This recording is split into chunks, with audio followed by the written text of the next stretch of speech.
Today we continue Ariyavasa Sutta. In this Ariyavasa Sutta, there are 10 features of Ariya Dhamma, Ariyavasa Dhamma. Today we have to listen number 2 and number 3, Chalinga Samanagato and Ekareko. Number 2, Chalinga Samanagato, to be fulfilled with 6 factors. Ekareko number 3 means one protection of mindfulness. Yogi really see the samsara dukkha, the suffering of life cycle. Yogis want to be free from these suffering, and then according to the teaching, yogi try to develop mindfulness. When mindfulness and concentration getting strengthened, yogis start to distinguish between nama and rupa, mind and matter clearly. Yogis keep on noting, and yogi can be aware of causal relationship between mind and matter. Yogi continue noting, and yogi start to contemplate on 3 lakkhana, 3 characteristics: impermanence, suffering, and non-self.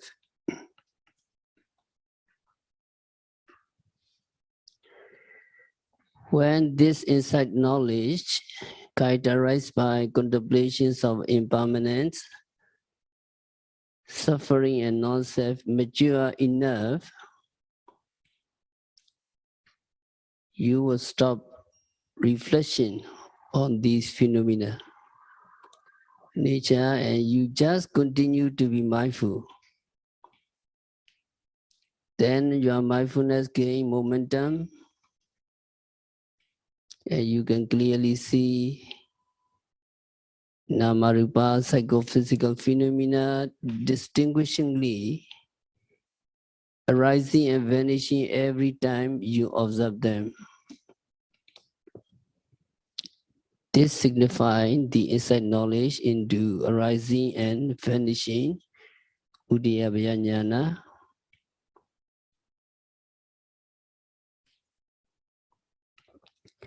At this stage, you would have remarkable experiences such as luminous states, gratification and rapture, calmness and tranquility, faith in the triple gem, confidence, and so on.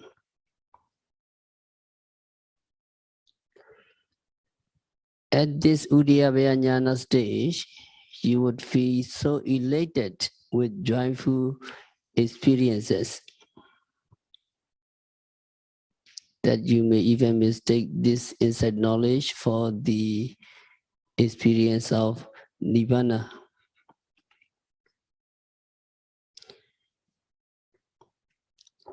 Yogi should be aware. You should note and overcome these delightful and significant experiences. Don't enjoy too much. So after transcending these joyful state, yogi would find all phenomena vanishing, only vanishing at every time you observe them.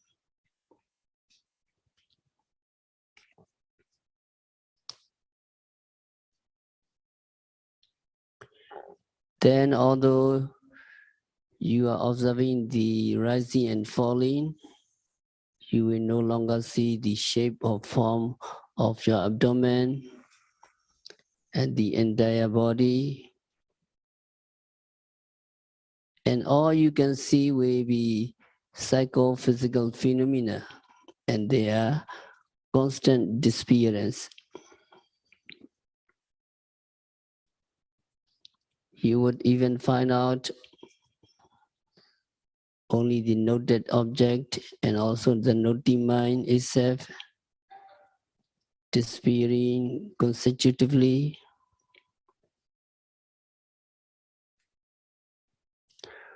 All you would see is only the constant disappearance of these phenomena without having any sense of the form or shape of your body. So there is Pinganyana, knowledge of dissolution.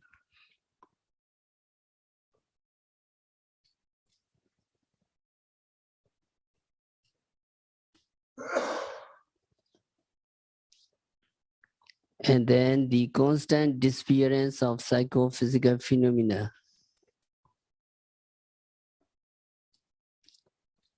becomes scary, or they are frightening to you.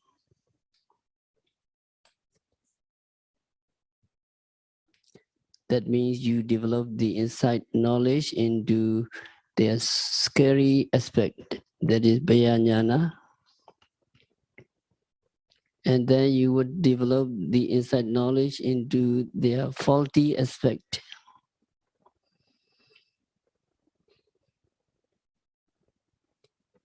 That is Adinavanyana.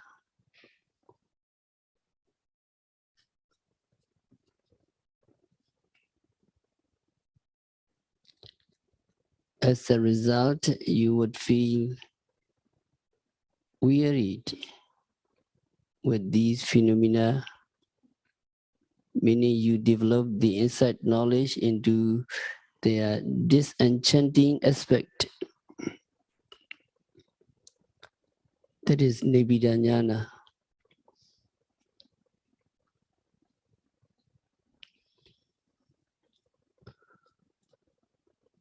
Only when genuine disgust and distaste with these phenomena is developed, that knowledge as regard the wish to escape from these phenomena or to discard them arises. So yogi continue on striving to really get rid of them. Then it is that Sankaripika jnana will appear, and when that jnana is fully developed, you can realize Nibbana through attainment of the knowledge of Megapala and to become real Ariya. So it is very essential to really strive hard for the development of genuine Nibbidanyana, Nibbidanyana. It is for this reason that Buddha expounded these three stanzas. So can you open your book, retreat menu book, page 130.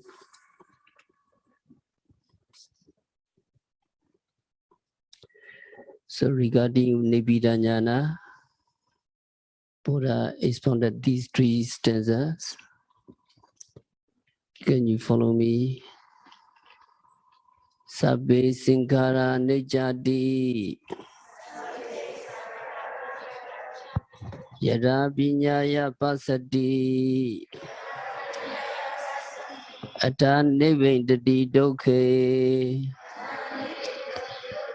Esa Mego Visodiya. Second stanza regarding dukkha, you see the dukkha nature again in this Nibbidanyana. Sabbe Singhara Dukkhati Yada Vinyaya Pasati Ata Nivendati Dokhe Esa mego visodiya. So in this Nibbidanyana, you see another nature, the non-self nature of the psychophysical phenomena. So number 3, another stanza. Sabbe dhamma naddati yada piñaya pasati atta nibbindati dukkhe esa mego visodiya. So translation, can you follow me? When one sees with wisdom that all conditioned phenomena are impermanent, he is then disenchanted with dukkha, the painful process of psychophysical phenomena. There is a way to purification of nibbana. When one sees with wisdom that all conditioned phenomena are suffering,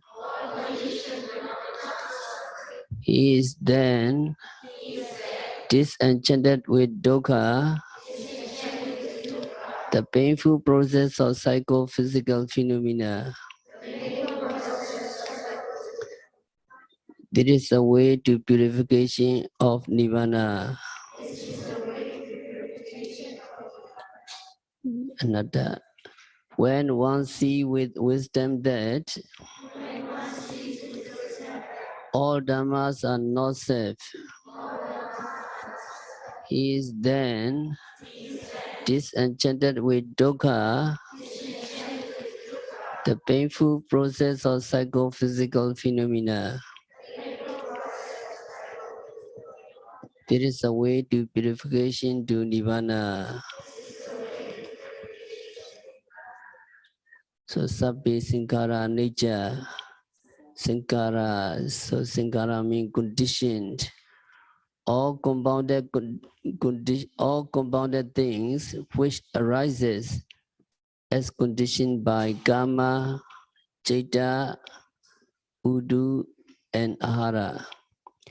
So psychophysical phenomena are conditioned by 4 things: karma, action, wholesome or unwholesome; citta, mind; udu, seasonal variation; and ahara, food.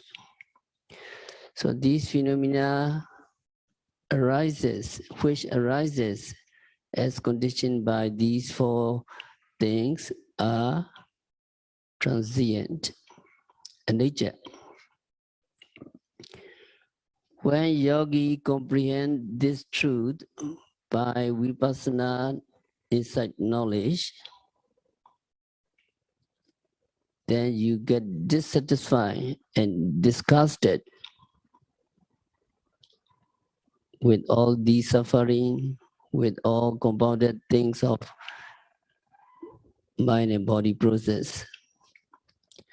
So this dissatisfaction and disgust is the right path to purity. It is the right path to nibbana, free from all defilements and suffering. So in this Nibbidanyana, you see in this way. Because you take note of every seeing, hearing, smelling, tasting, touching, and knowing when they arise, what you see is what you perceive is only the phenomena which is rapidly rising and vanishing. So yogi understand these namarupa as they really are, all transient, and they are impermanent. With this knowledge of impermanence comes the realization that there's nothing delightful, nothing pleasant in this present mind and body. And the future mind and body having the same nature of impermanence will also be undelightful and unpleasant. So yogi developed distaste and disgust for all these namarupa, from which he wants to be free, he wants to be liberated. So yogi strive for the liberation by continuing with his practice. Then Sankarupika Jnana appears and yogi realized Nibbana through noble path. So Buddha expounded that this vipassana knowledge, Nibbida Jnana, sees dissatisfaction and disgust is the truth path to Nibbana. Isamego Visuddhiya.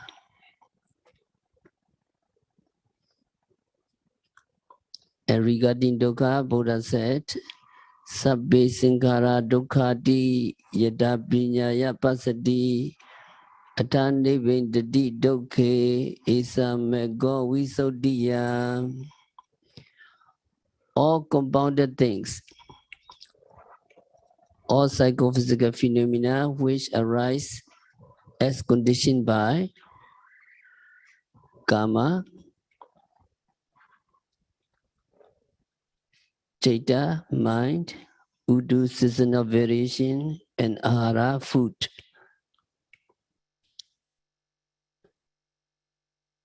These all compounded things are suffering. When yogi comprehend this truth by knowledge of vipassana insight knowledge, Binga Jnana is being developed, and then yogi get dissatisfied and disgusted with all these suffering.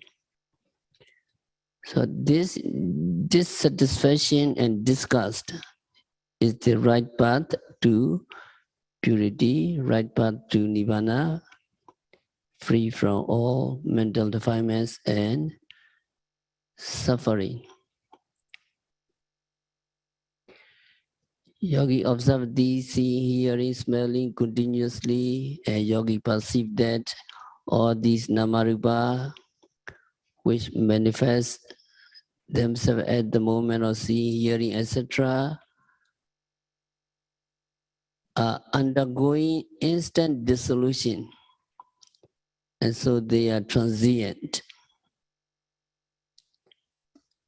Because they are impermanent and liable to be faced with death, liable to disintegrate at disintegrate any moment, yogi perceive them as dreadful suffering.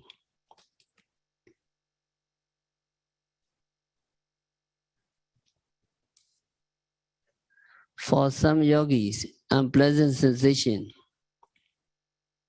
such as feeling stiff, hot, painful, itchy, etc., keep on manifesting themselves on various parts of the body. At every manifestation, these sensations are noted, and then yogi perceives the whole body as a mass of suffering. So yogi reported many times their body suffering, stiff, itchy, pain, stiffness, So you perceive the whole body as a mass of suffering. This is in accordance with the teaching, Dukkha Madaki Sanlato.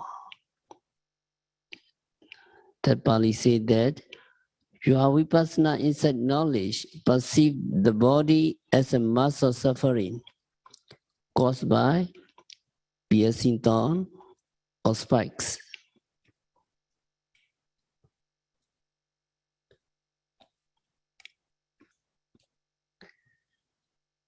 So that disliking or distaste for all namarupa is development of nibbidanyana. When this nibbidanyana, knowledge of disgust, is developed, there arises the wish to discard these namarupa and the wish to get free from these seeing, hearing, etc. Then yogi continue on with the development of mindfulness in order to achieve the freedom.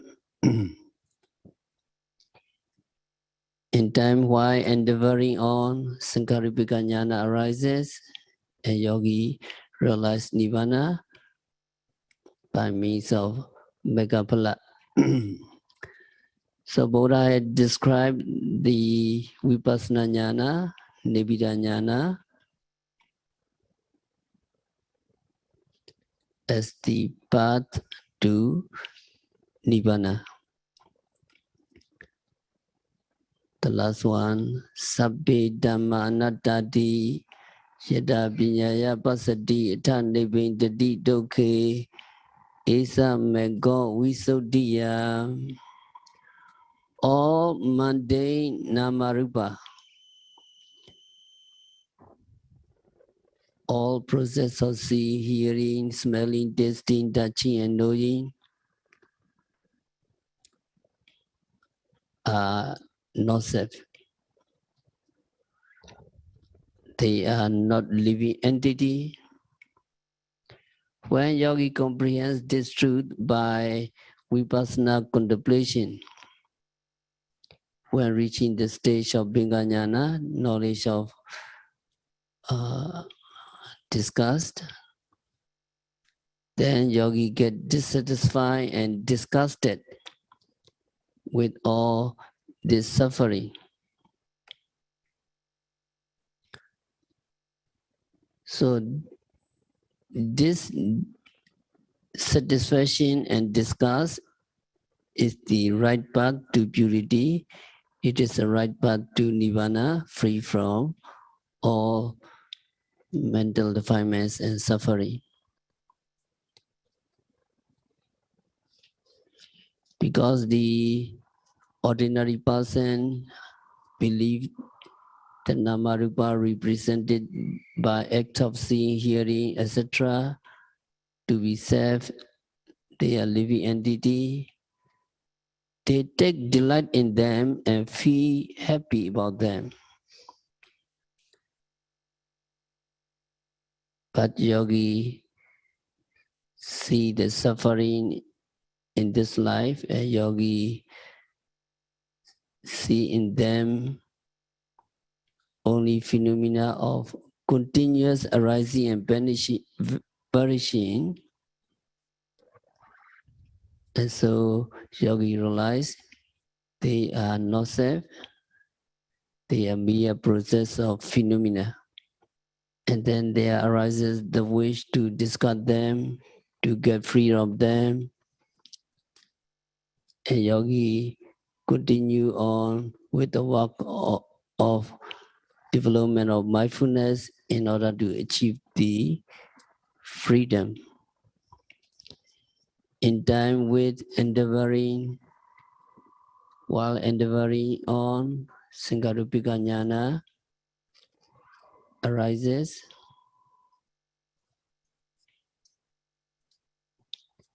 And yogi realize Nibbana by means of the knowledge of the Ariya Megaphala.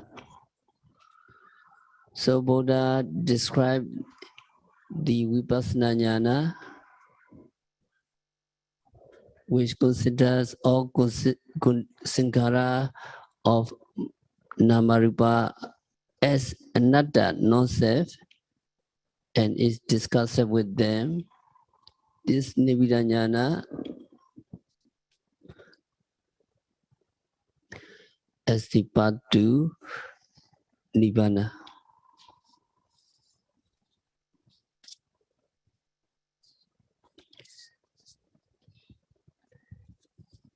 Then yogi wished to be liberated from them. And then yogi would develop the insight characterized by aspiration to liberation. Driven by such aspiration, you would put further effort in the development of your mindfulness and contemplations of impermanence, suffering, and non-self. This means yogi developed the insight characterized by re-contemplation. So this insight knowledge in turn leads to the insight characterized by equanimity, Sankaripika Jnana. This jnana is very unique and remarkable. At this Sankaripika Jnana, yogi become mindful of one phenomenon after another successively and effortlessly for a long time.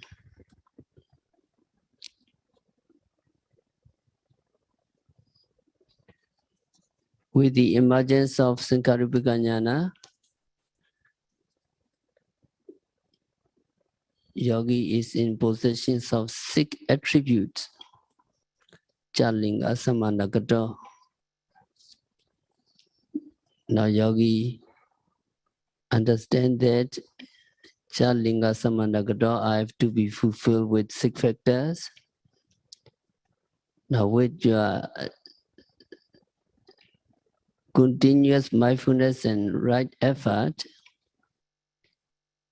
yogi can reach this stage. So yogi attain equanimity to the 6 sense object. And in this regard, Buddha said, Ida bhekkhve bhikkhu chakuna rupandeswa niwa sumano hodi na domano upekako viharati sato sambhajano.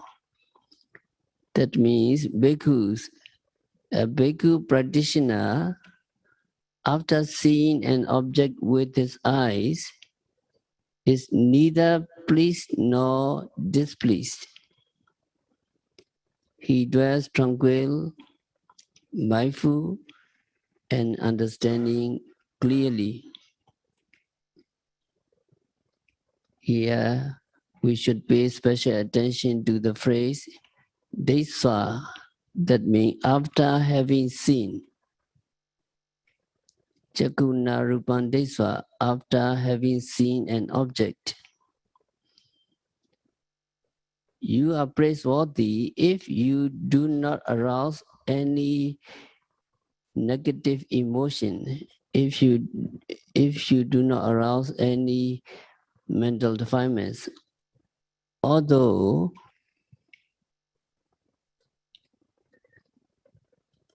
after having seen something or someone lovable or hateful,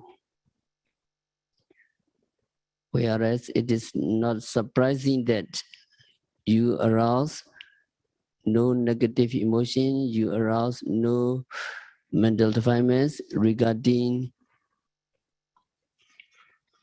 someone you don't see. On the other hand, we admire a person who arouses neither lust nor hate, although he or she see an object lovable or hateful.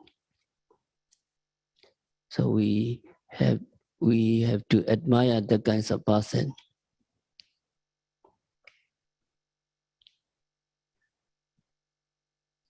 So among practitioners, whether an ordinary meditator or Ariya and noble ones, see something or someone but feels neither pleased nor displeased. People are very happy in nature to see someone he loves, like their beloved children or something desirable, and they are very unhappy or frustrated to see something or someone very hateful or despicable. Now yogi or the noble person is neither pleased nor displeased. In other words, he arouses neither desire nor discontent when seeing anything or anybody lovable or despicable or hateful. In this case, there was a question. The question is whether it is possible for yogi to be like Arahant. Yes, yogi will be like Arahant if you are mindful and clearly see all psychophysical phenomena as they really are. If you clearly comprehend these psychophysical phenomena are impermanent, unsatisfactory, and non-self. So this jnana is very remarkable stage of insight. And Mahasi Sierra have this aphorism: when seeing, hearing, and so on, be mindful and aware of it as it is, really is. Thus, yogi are neither pleased nor displeased, but just mindful and tranquil. So as a matter of fact, it is only an arahant who is neither pleased nor displeased at all times.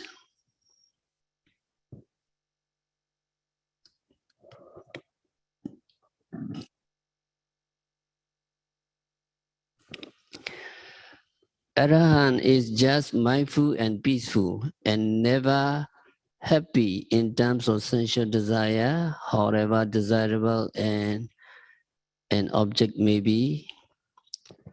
Arahant never unhappy in terms of discontent, however despicable or hateful it may be. Arahant is always just mindful and aware of seeing as they really are. There is a unique quality of an Arahant.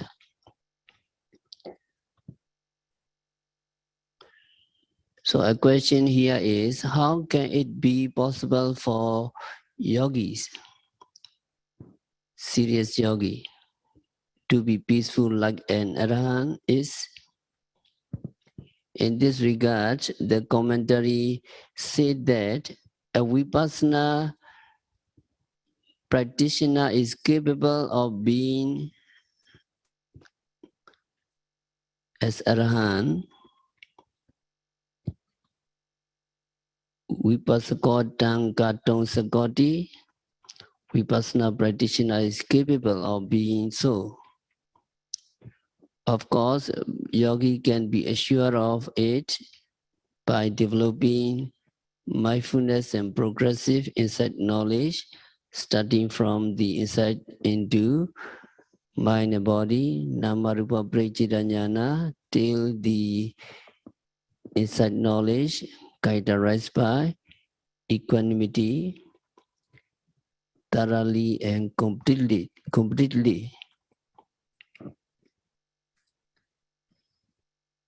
There are some meditation teachers who often give lecture flattering and gratifying to their disciple. For example, they guarantee if you attend to my lecture, you will attain enlightenment, you will become Sotapanna, Sagragami, etc. If you attend to my lecture, etc.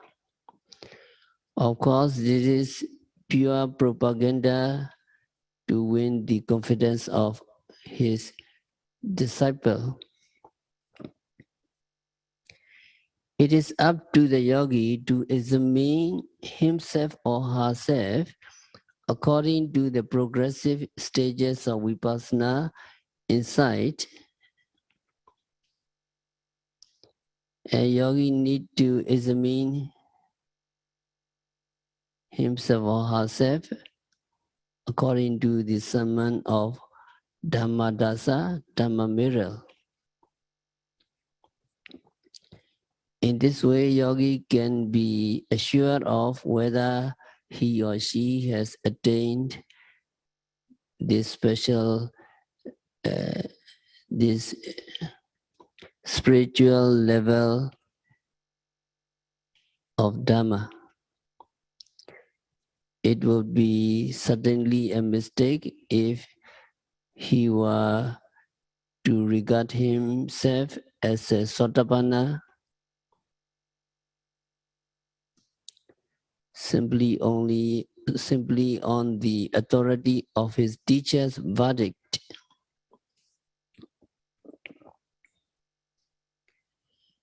As a genuine Sotapanna,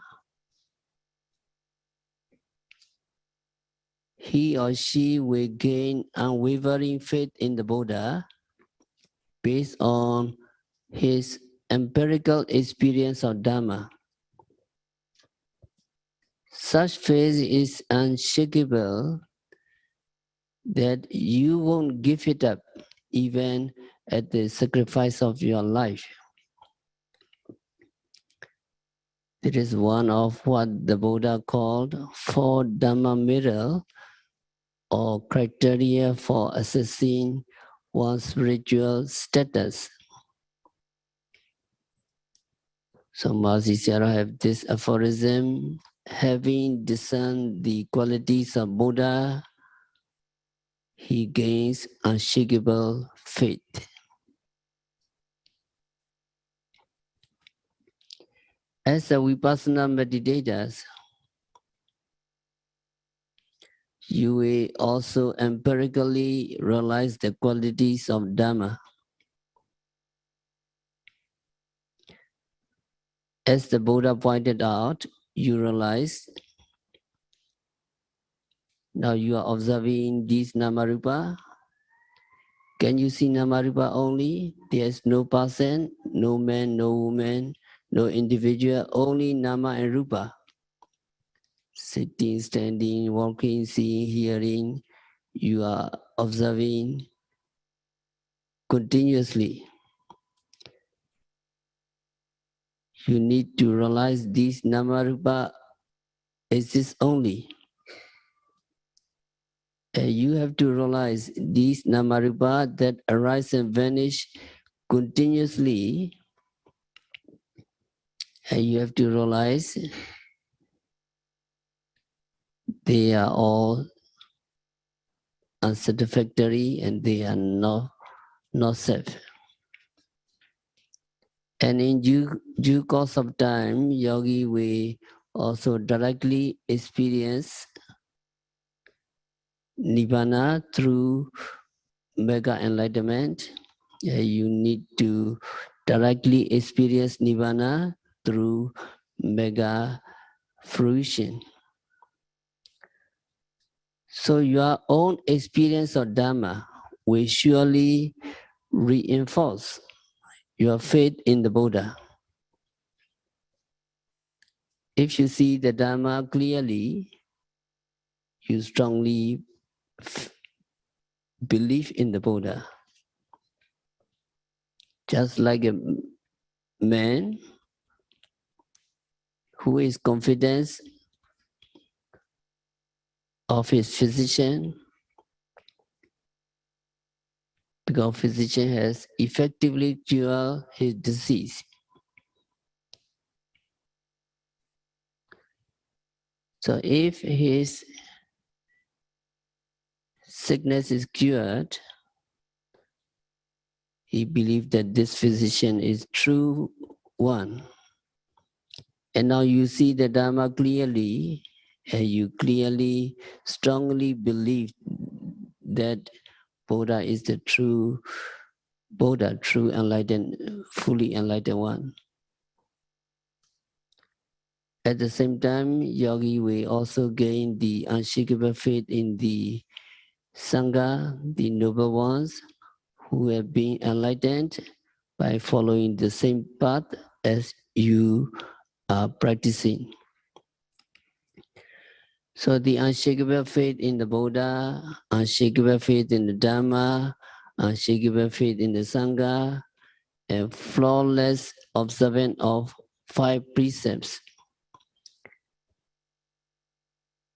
constitute the 4 mirrors of Dhamma, setting criteria for assessing your Dhamma achievement. So remember the 4 Dhamma mirrors. You can check your status to see the Dhamma clearly, completely. Do you see the Buddha strongly? Do you see the Sangha truly? And do you observe 5 precepts cherished by Ariyas? So if you are Sotapanna, you have to meet these 4 criteria.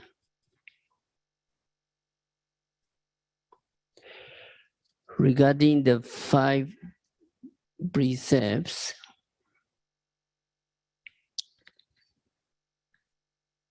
the precept you observe is effortlessly and naturally, but not deliberately, that a Sotapanna observe 5 precepts.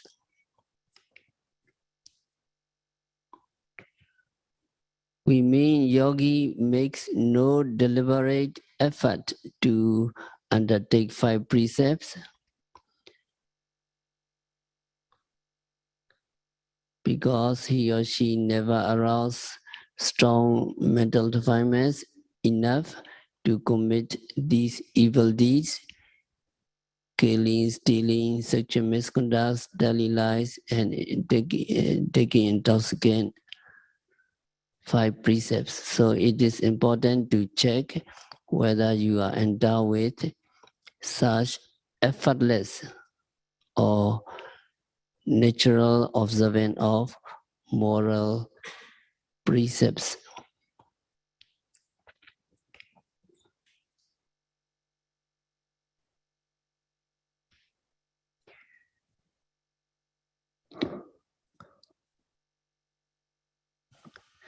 So teacher cannot say that you are Sotapanna, Sagragami, or etc. In the Pali text, there is no instance of such a verdict. given by any teacher other than the fully enlightened Buddha.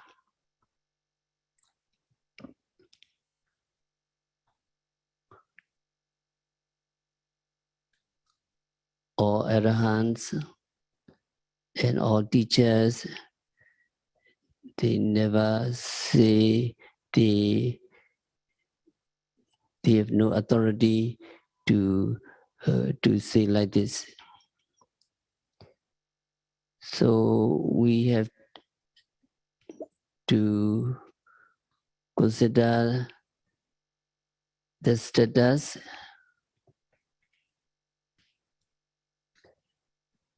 we have to give a discourse on progressive stages of Vipassana insight knowledge just to provide yogis with a general idea for assessing their spiritual status by themselves.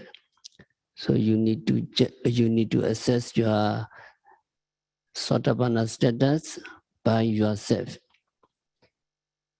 And we will explain all the progressive stages of Vipassana insight knowledge. If you completely thoroughly realize these knowledges, you are surely real Sotapanna.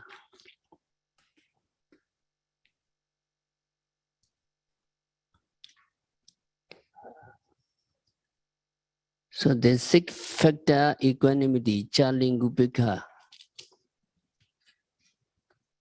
that we mention here is genuinely experiential.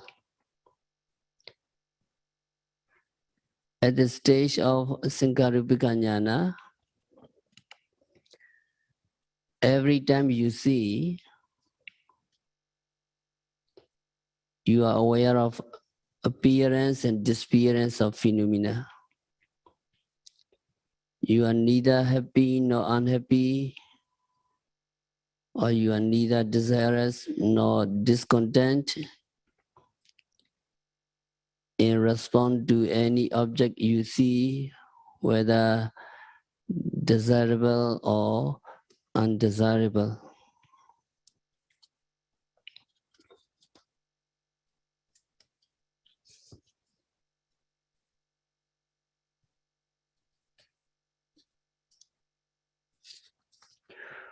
Although you are not even a Sotapanna yet, you are neither pleased nor displeased with any sense object. You are just aware of them as they really are. You just see them arising and vanishing. So at this stage of insight knowledge, yogi are in temporary possession of an attribute of the Arahant, which is really amazing and admirable. Yogi, we surely admire yourself. During the practice, you should really admire yourself for having such amazing equanimity, no matter whether other people appreciate it or not. But surely people appreciate your status. At this stage, yogi will remain tranquil without feeling lustful or hateful, happy or unhappy, no matter how lovable or hateful an object may be. Such mental equilibrium may last as long as you continue to be mindful for 1 hour or 2 hours or 3 hours or even the entire day. Of course, it is only by your own experience, but not by hearsay, that you can understand what we say.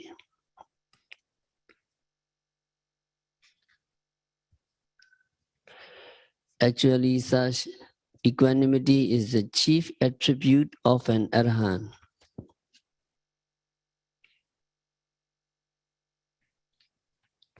But as commentaries say, a yogi at the stage of insight knowledge of Sankaripika Jnana can possess it in a temporary manner.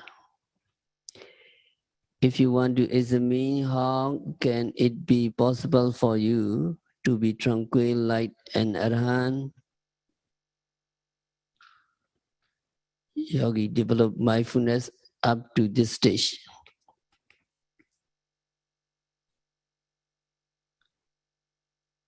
The same kinds of equanimity can be experienced in regard to other sensory reaction like hearing, smelling, tasting, touching, and so on. So in this regard, we have to recite aphorism, Mahasi Sierra aphorism, page number 2.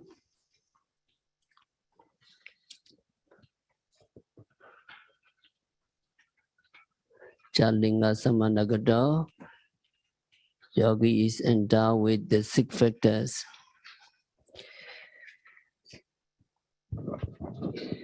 Number 1, when a visible object is seen and noted, know the seeing process correctly.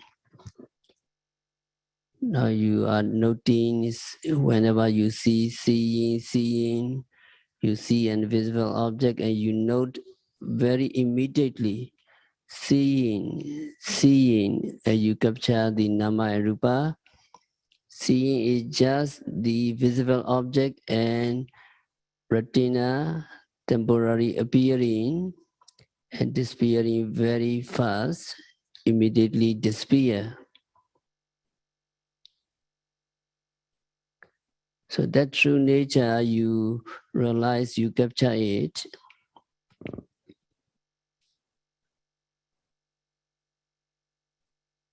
And it is the right process. So number 1, regarding visible object, can you follow me? When a visible object is seen and noted, when a visible object is seen and noted,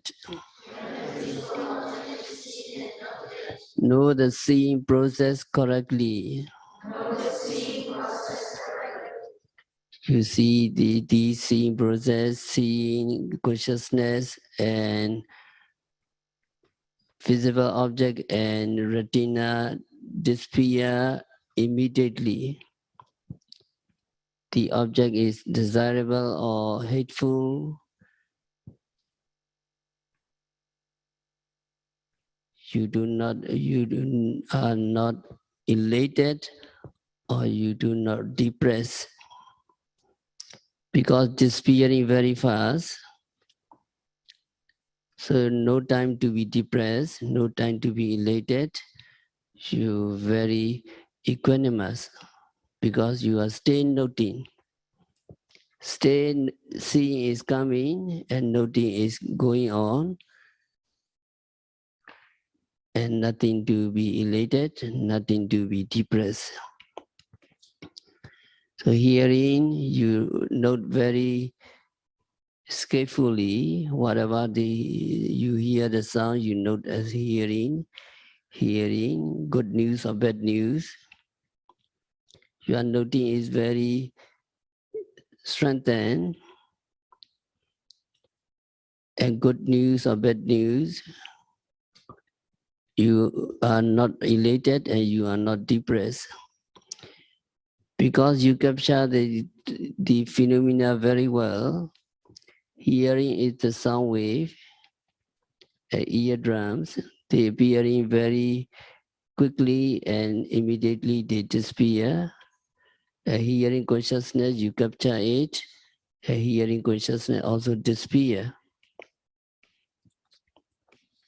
So regarding bad news or good news, you not elated and you not depressed. You very tranquil, you very equanimous. because you stay noting hearing. So can you follow me? When a sound is heard and noted, know the hearing process correctly. When a sound is heard and noted, know the hearing process correctly. And the smelling, whenever you smell, you note it. Smelling, and you capture the odor and the nose sensitivity. Odor, as soon as you note it appear and disappear, and the nose sensitivity also disappear. The smelling consciousness disappear very fast. So you capture the smelling process correctly. The odor is good or bad. You are not elated and you are not depressed. You are not angry. You're very tranquil. You're very equanimous because you stay noting, smelling. So can you follow me? Number 3, when an odor is smelled and noted, know the smelling process correctly. When an odor is smelled and noted, know the smelling process correctly. Flavor and tasting, whenever you eat, you really mindful all the process, stretching, taking, chewing, tasting. Tasting very quick, tasting consciousness come very fast and disappear very immediately.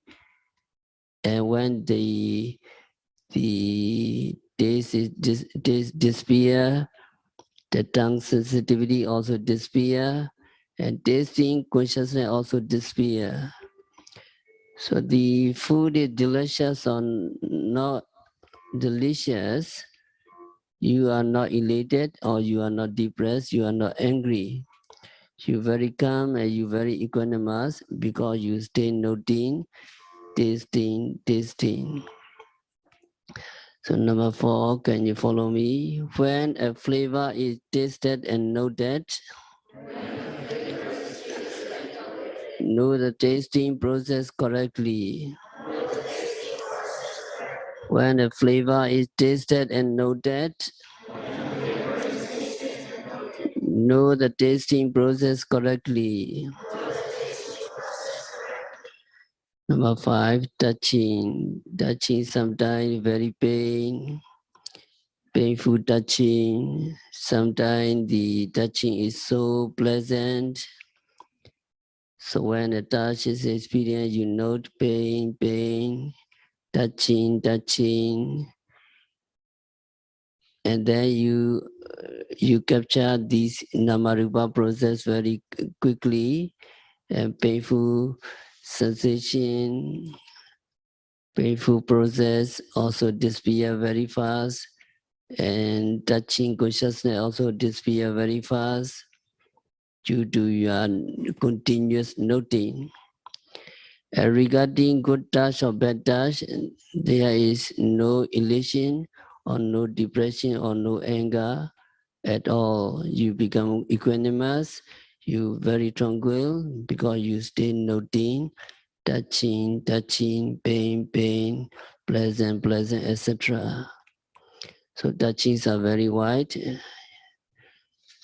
You are noting all the touching, you try your best, and then you will like an arahant. So number 5, can you follow me? When a touch is experienced and touched,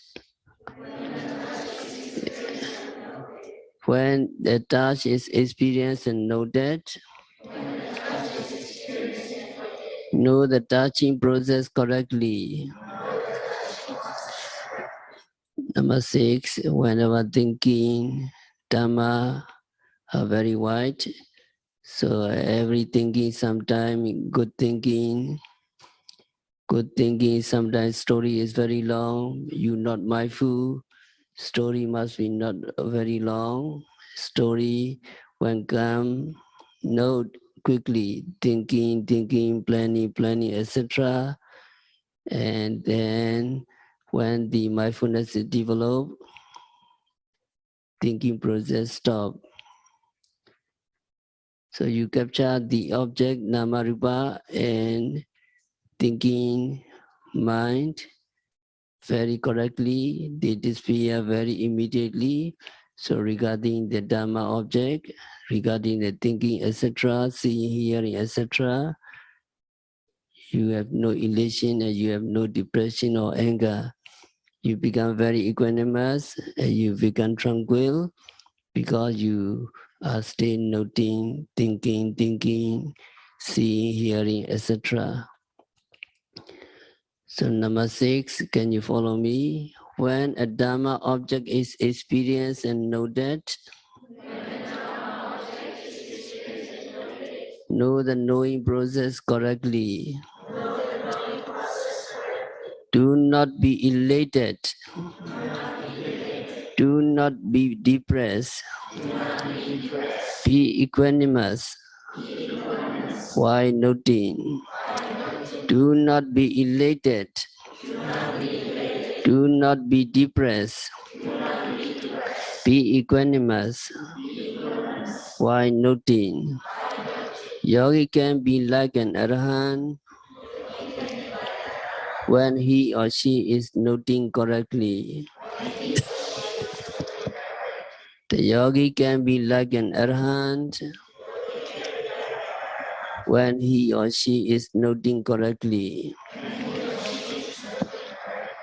So your mindfulness work very, very correctly, and then even you are not arahant, you are like an arahant. You are like an arahant. Arahant is not moved at all, and also even though the objects are desirable or undesirable, you are not elated and you are not depressed because you are noting continuously. Your mindfulness is developing very well, and uh, you are equanimous. So these are 6 factor equanimity. Chalinga samanagado. Chalinga samadagata chalingupika means to be neither pleased nor displeased with 6 sense object that occur through your 6 sense doors, eye, ear, nose, tongue, body, and mind. Any object, size, sound, etc., however lovable or hateful it may be,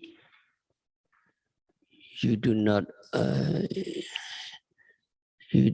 arouse desire, or you do not arouse discontent in you. Why you are not elated or you are not depressed? Because at this stage you are just mindful and you are just be aware of them, everything as they really are. So you become empirically aware of them to be impermanent because they arise and vanish. They are to be unsatisfactory because they are constantly tormented by impermanence, and they are non-self because they are subject to condition but not anybody's will or wish. So it is by means of your continuous mindfulness, and but not by chanting, that you empirically see this fact very clearly, like seeing something on your palm. Due to such clear comprehension, you become neither pleased nor displeased, with any object and acquire the Chalingupika, Chalinga Samanagato, 6 factors, equanimity. So you are just mindful continuously without any emotion, without any kilesa. If you practice for 1 hour, this state of equanimity will continue for 1 hour without being affected by anyone around you or by anything they talk about. You are just mindful continuously and comfortably in any bodily position for 2 hours, 3 hours, or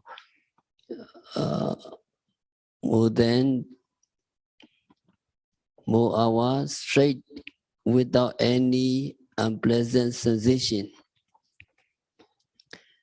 If any disease has affected you, that may subside.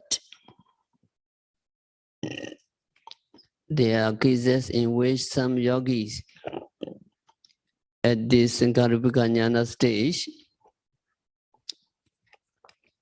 find their diseases disappear once and for all.